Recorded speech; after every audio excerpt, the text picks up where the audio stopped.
This national policy dialogue serves as a platform to bring a wide range of stakeholders to discuss, update and recommend strategic directions on the policy actions being implemented in Uganda.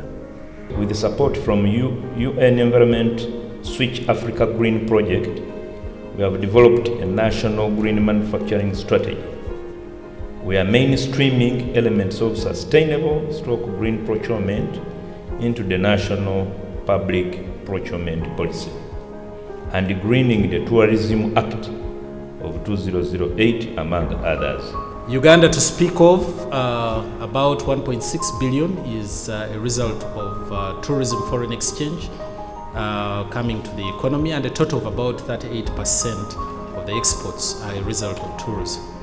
Call it about 8% in terms of employment and about 7.7% contribution to GDP. So really, when you're talking about tourism, that's the weight of tourism, and we believe it can grow much stronger when supported by necessary regulation and investment. Most of the people whom we call tourists that come to the country, they actually come to take some refuge from harsh environment, from their places. We talk about gorillas, we talk about, but the weather, of course, is one of our biggest selling points.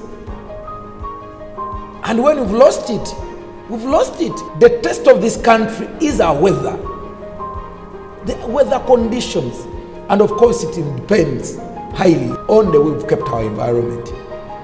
So once you lose that, even the tourism numbers that we talk about, Mr. Rutaro, that must raise from 2 million to 4 million, nobody would like to come here. Even animals will run away. As a Minister of Tourism, Wildlife and Antiquities, we have no option but to work with you to preserve and switch Africa green and switch Uganda green. So what we are trying to do now is, let's have ministers of finance come, ministers of industry come, planning, trade, and join the ministers of environment so they can ask each other questions. Why are you planning what we can't implement? That's a planning minister being asked. Why do we have manufacturing as a priority and yet it is so small percentage of what we get as a budget and so on? So there is this talk, as we have done here. So many people from different ministries, and then they were able to see how best we understand what is happening. We are looking at results that will change society, will reduce environmental scarcities and concerns, and improve on human livelihood. We are looking at greening the technologies and industries. We are looking at institutional, legal, and policy reforms that will also focus on the economic growth, that's the production, distribution, and consumption of goods and services.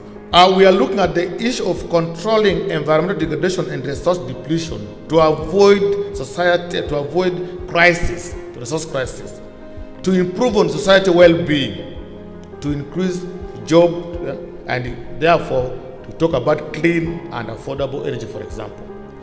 These are some of the areas that you go through to bring the industrialization policy or the industrial sector. Introduce new and cleaner technologies. Substitute fossil fuels with renewable energy sources. Improve occupational health and safety, and reduce pollutant discharges and waste disposal to move towards compliance with environmental norms. Improving the financial mechanism, redirect investment towards green investments. So we need criteria, guidelines, sensitization of the policymakers, the financial institutions, and also the MSMEs on how they could then access those funds in case it is green financing. MSMEs or the private sector also need to know how they can apply for those funds. There must be approaches on policy, and there must be an approach on implementation. If the policy is hanging without implementation, then we have a problem. So what we are saying is that the framers of the National Development Plan 3 must come with concrete examples and solutions that will be combined with our policy issues to address the issue of climate change. I give an example. It is not good for us to continue increasing the price of gas, and then we continue telling people not to cut down trees. We must provide a solution. So that is a policy. There is no option. We shall continue to industrialize, and therefore we have to do greening. Because without it, all these carbon emissions that go with our industrial activities, they cause havoc. So we need to provide incentives and awards to those that have implemented greening initiatives, such as tax exemptions. We need to continue with awareness creation and training. We need to promote renewable energy sources, improve financing mechanisms to promote technology transfer and innovation. And then we need to do further research and development, because we need to investigate the availability and cost of emissions reduction options for future investment. I can urge Ugandans to make sure that we keep our country green, and green begins with you. It begins from your compound. It begins with you. How many trees do you have? How many trees have you actually maintained in your place? So it's about that, and we need to do this. We shouldn't look at name alone. It should be a drive for all of us. We should look at these trees, not just as trees, as forests. Once you cut one tree down, just know within your head that actually you've cut the whole forest. And you should also know that this tree does not belong to you as a person alone, but belongs to birds, it belongs to the animals, it belongs to the wildlife.